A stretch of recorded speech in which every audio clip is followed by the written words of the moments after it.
오늘 우리는 창조절 6번째 주일을 보내고 있는데, 원래 이 창조절은 세계 교회가 창조주 하나님 안에서 한 자매요 형제가 된다는 그런 신앙 고백을 서로 되새기는 그런 절기이기도 합니다. 예전에 말씀드린 것처럼 창조절에는 전 세계 교회가 한 달 동안 이 기후위기 시대를 극복하기 위해서 함께 예배하고 실천하는 전통이 최근에 전 세계로 확산되고 있습니다. 그리고 우리 교단에서는 지난달 9월 첫째 주일을 해외에 있는 우리 동포들과 함께 화합하고 연대한다는 차원에서 제일동포 선교주일로 제정하였고, 9월 둘째 주일은 교회는 세상에 있는 모든 교회는 주님의 몸된 하나의 공동체라는 의식을 갖기 위해서 교회 연합주일로 제정하였습니다. 이번 달도 지난 주일이 전 세계 교회가 성만찬을 기념하면서 역시 주님의 십자가와 부활을 기념하며 우리가 하나라는 의식을 갖게 하는 세계 성만찬 주일이었습니다. 그리고 이번 달 마지막 주일은 종교개혁 주일로 지킵니다.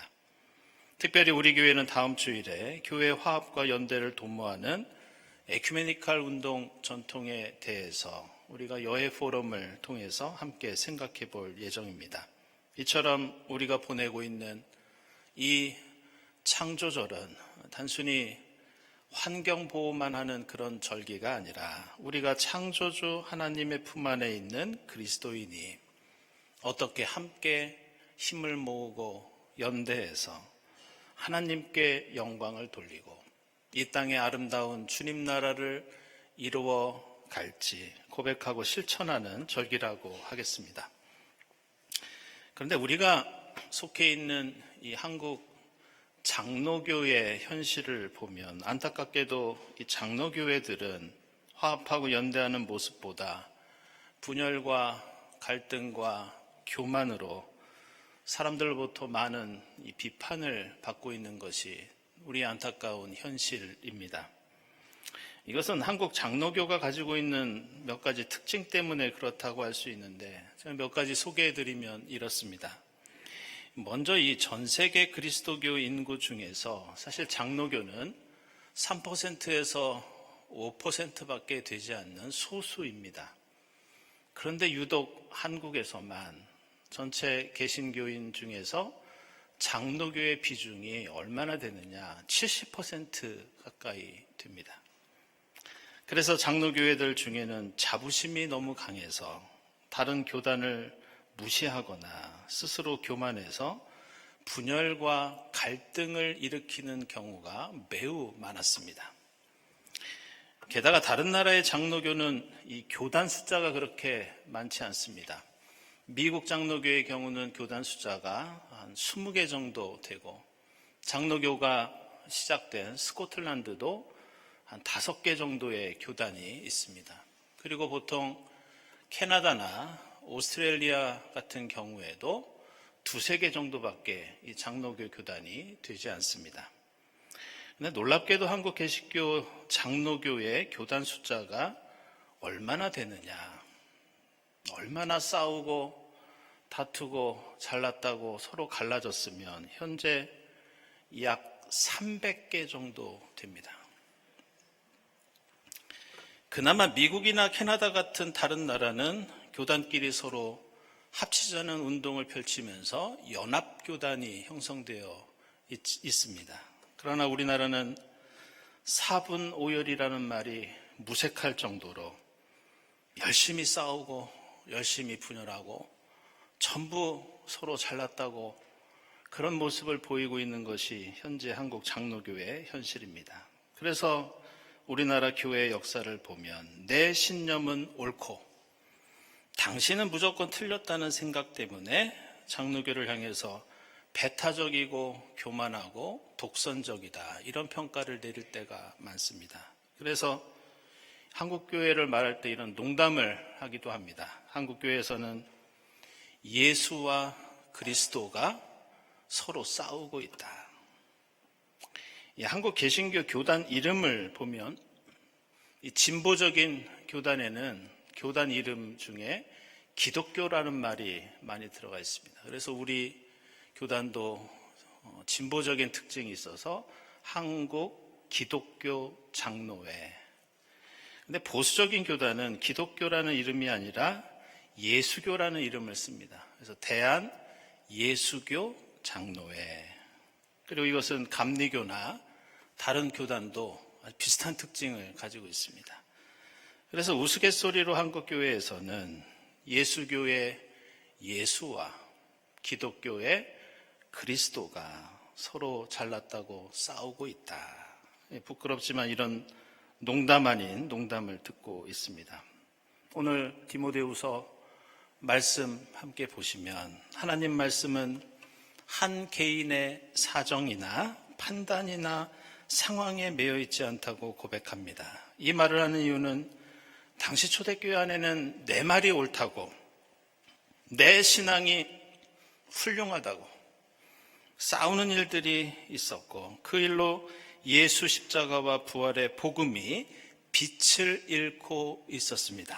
그래서 오늘 말씀은 하나님 앞에서 아무 유익도 없고 우리 모두를 파멸로 이르게 하는 그런 생각과 태도를 버리라고 권면합니다. 그러면서 옆에 있는 사람을 폄하하고 나를 내세우는 데만 열중하지 말고 부끄러울 것이 없는 일꾼으로서 하나님 앞에서 하나님께 인정받는 데 집중하라고 가르쳐주고 있습니다.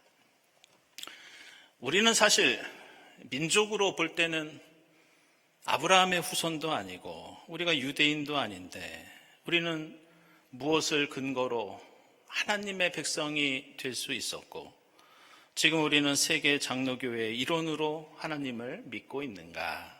그것은 하나님을 믿는 신앙 속에 담겨 있는 다른 사람에 대한 겸손, 타자에 대한 이해, 포용과 화합이라는 정신이 역사 속에서 강조되었기 때문에 우리는 21세기 한반도에서도 하나님을 믿는 복을 누리고 있습니다. 그리고 그 정신의 중요한 역사적인 계기와 전환점이 된 말씀이 오늘 우리가 읽은 예레미야서 29장 말씀입니다. 오늘 말씀 보시면 이스라엘이 바빌로니아에 의해서 나라가 망하고 포로가 되어서 바빌로니아로 끌려갑니다. 그때 예레미야 예언자는 포로로 끌려갔던 제사장과 예언자들과 이스라엘 백성들에게 편지를 쓴다는 내용이 오늘 말씀입니다. 편지 내용을 보면 하나님은 놀랍게도 예루살렘에만 계시는 분이 아니고 이스라엘 백성만을 위해서 존재하는 분이 아니라고 말합니다.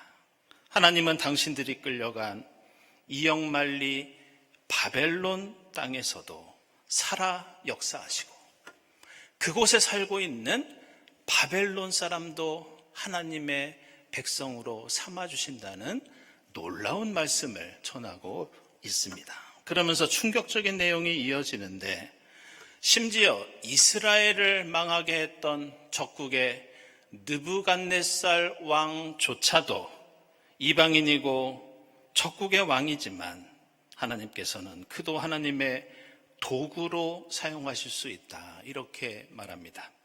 한마디로 그동안 이스라엘 백성들이 가지고 있었던 편협한 신앙, 하나님에 대한 좁은 이해, 이것을 이제는 좀 바꿀 시대가 됐다. 당신들이 이제는 포로로 끌려가 바빌로니아에서 다양한 사람들을 만나고 그들과 함께 이제 하나님을 믿고 서로 사랑하면서 한 공동체를 이룰 텐데 이제는 믿음에 대해서 하나님에 대해서 보다 더 넓게 생각해야 한다고 가르쳐주고 있습니다. 예레미야 이전에 이스라엘은 하나님이 자기들만 구원해 주시는 이스라엘만의 하나님이라고 생각했습니다. 그런데 오늘 예레미야는 새로운 이해와 믿음을 강조하고 있는데 그것은 하나님은 예루살렘 밖에서도 하나님이시고 이스라엘 밖에서도 하나님이시라는 말씀이었습니다. 하나님은 특정 민족과 국가만을 구원하는 민족신이 아니라 천지 만물을 지으시고 세상의 모든 이들과 함께 하시며 그들을 구원하시는 분이라는 새로운 깨달음과 고백이 오늘 예레미야서 말씀 속에 담겨 있습니다. 우리는 이러한 예레미야 예언자의 말씀을 듣다 보면 다시 한번 이 복음서에 등장하는 예수 시대의 유대인들, 특별히 바리새인과 제사장과 율법학자 같은 사람들이 얼마나 배타적이고 교만하고 또한 시대에 뒤떨어져 있었는지 깨닫게 됩니다. 그들은 이미 600년 전에 예레미야가 선포했던 오늘 이 말씀을 잊어버린 채 하나님은 우리만의 하나님, 내가 아는 하나님이 정답이고 따라서 내 믿음이, 우리의 신앙 공동체가 다른 데보다 더 우월하다고 여겼습니다. 그래서 오늘 누가복음서 17장을 보면 당시 사회에서 차별받고 억압받던 나병 환자들 사이에서조차도 유대인 환자와 사마리아 환자 사이에 차이가 있었습니다. 오늘 10명의 나병 환자가 예수로부터 치유의 기적을 경험했지만 9명의 유대인 환자는 감사할 줄 모르고 배은망덕한 사람이었다고 묘사되어 있습니다.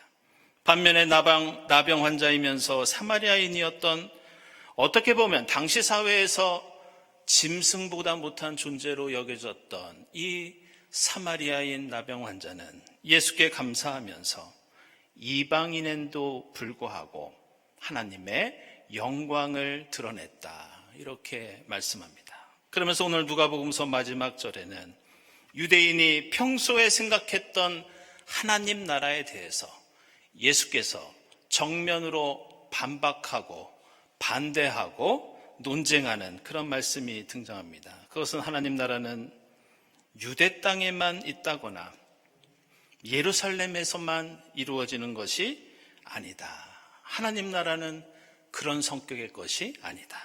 하나님 나라는 바로 사마리아인과 유대인이 함께하는 너희 가운데 나병 환자와 건강한 이들이 이루는 너희의 관계 속에서 주님과 함께 일어나는 사랑과 연대와 화합의 사건과 역사, 이것이 바로 하나님 나라다, 그렇게 말씀합니다. 예수께서는 바로 새로운 하나님 나라를 가르쳐주고 계신 것이었습니다. 당시 유대인들은 당연히 예루살렘은 사마리아보다 거룩한 곳이고 하나님 나라는 반드시 예루살렘에서 시작되고 완성된다고 여겼습니다. 하나님 나라는 저 부정한 이방인이나 죄인이나 병든 사람이 아니라 선택받은 우리 유대인, 하나님의 율법을 철저히 지키는 매우 훌륭한 우리 유대인을 통해서 이루어진다고 굳게 믿었습니다. 그런데 예수께서는 하나님 나라는 바빌로니아와 이스라엘이 서로 겸손하게 만나고 이방인과 유대인이 서로 화합하면서 예루살렘과 사마리아, 심지어 예루살렘을 무너뜨린 느부갓네살 왕까지 함께하는 그 자리에서 하나님을 모시고 이웃과 함께 만들어가는 것, 그것이 바로 주님의 나라라고 선언하고 계십니다. 바로 이런 이유로 복음서에 나오는 예수의 모든 가르침, 예수의 행적, 예수가 걸어갔던 그 발걸음은 평소 유대인이 가지고 있던 생각에 대한 의도적인 도전이었습니다. 예수는 일부러 유대인이 얕잡아보고 경시하고 정죄하던 지역으로 다니셨고, 예수가 고쳐주고 먹여주고 사랑했던 이들은 유대인들이 무시하고 비난했던 사람들이었습니다.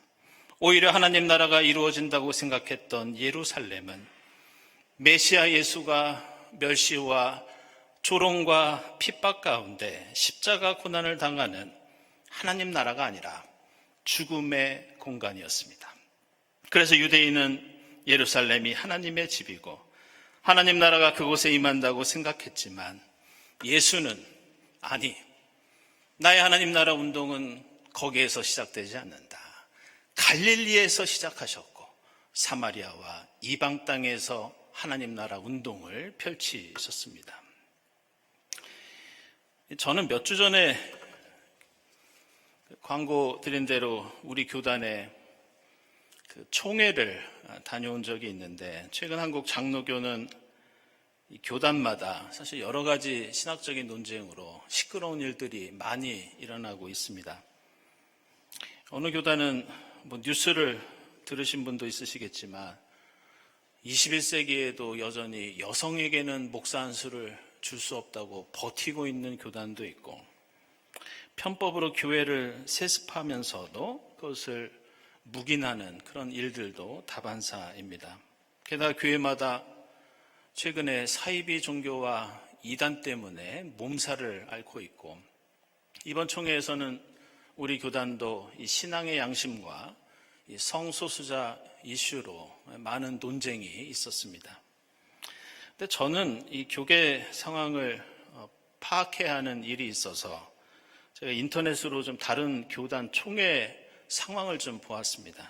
근데 다른 교단 총회를 보다가 좀 안타깝고 또 한편으로는 좀 불쾌한 장면을 목격하였습니다. 그것은 다른 게 아니라 그 총회에 참석한 그 총대 목사님이나 장로님들 중에서 자꾸 이런 표현을 많이 쓰는 것을 봤습니다. 그것은 우리 교단은 최고의 교단, 우리는 한국 교회의 상징, 모든 교회가 우리를 우러러보고 있고 주목하고 있다. 자부심이 강해서 그렇겠지만 저는 그 모습을 보면서 세상이 지금 당신들을 어떻게 보고 있는지 알고 있지 못하면서 저러고 있구나, 제 얼굴이 화끈거리는 것을 느낄 수 있었습니다. 게다가 그걸로 끝나는 것이 아니라 내가 가진 신앙이 절대적이고 진리라고 우기면서 다른 교단, 특별히 작은 교회를, 작은 교단을 업신여기면서 다른 사람의 신앙 고백을 무시하고 정죄하는 모습이 예수 시대의 바리새인은 바로 여기에도 있구나라는 생각이 들었습니다. 우리는 흔히 교회를 예수 그리스도께서 십자가 고난과 죽음을 통해 이루신 주님의 몸이라고 고백합니다. 그래서 예수께서는 마태복음서 18장 20절에서 두세 사람이 내 이름으로 모이는 그 자리에 나는 임마누엘로 함께 하겠다 약속하셨습니다. 교회와 그리스도인들 사이에 만약 우리가 우열을 가르고 차별을 한다면 그것은 예수 그리스도의 몸된 교회에 대한 일종의 모욕입니다. 주님이 함께 하시는 두세 사람은 사마리아인이 될 수도 있고 바빌로니아 사람일 수도 있고 내각거리는 나병 환자나 죄인일 수도 있습니다. 나와 신앙의 모습이 다르고 신념이 다르고 문화와 전통과 상황이 다른 사람일 수도 있습니다. 그러나 하나님께서는 바로 그런 다양성 속에서 하나님의 구원과 은혜에 더욱 풍성한 하나님 나라를 이루어 가십니다. 이 땅의 교회의 역사를 처음 펼쳤던 사도 바울은 내가 자랑할 것은 교회의 명성이나 지식이나 세상의 권력이 아니라 오직 예수 그리스도의 십자가밖에 자랑할 것이 없다고 선포하였습니다. 잘난 사람이 너무나 많고 잘난 교회가 너무 흔한 세상 속에서 우리는 더욱 자세를 낮추고 고개를 숙이면서 오직 예수 십자가만을 자랑하는 주님의 몸된 공동체가 되어야 할 줄로 믿습니다. 경동교회 공동체가 유대인과 사마리아인이 만나고 예루살렘과 바빌로니아가 함께하는 역사를 이루어갈 때 하나님 나라가 우리 가운데 더욱 풍성하게 열매 맺게 될 줄로 믿습니다. 기도하겠습니다. 하나님, 저희로 주님의 몸된 교회를 이루어 아름답고 풍성한 신앙의 전통을 이어오게 하시니 감사합니다. 그 축복과 은혜가 나를 높이고 자랑하는 것이 아니라 더욱 겸손히 하나님과 이웃을 섬기는 감사의 고백이 되게 하옵소서. 언제 어디서 누구라도 함께 만나 주님의 사랑을 나누면서 더욱 풍성한 구원과 은혜를 맛볼 수 있도록 역사에 주시옵소서. 예수 그리스도의 이름으로 기도드리옵나이다. 아멘.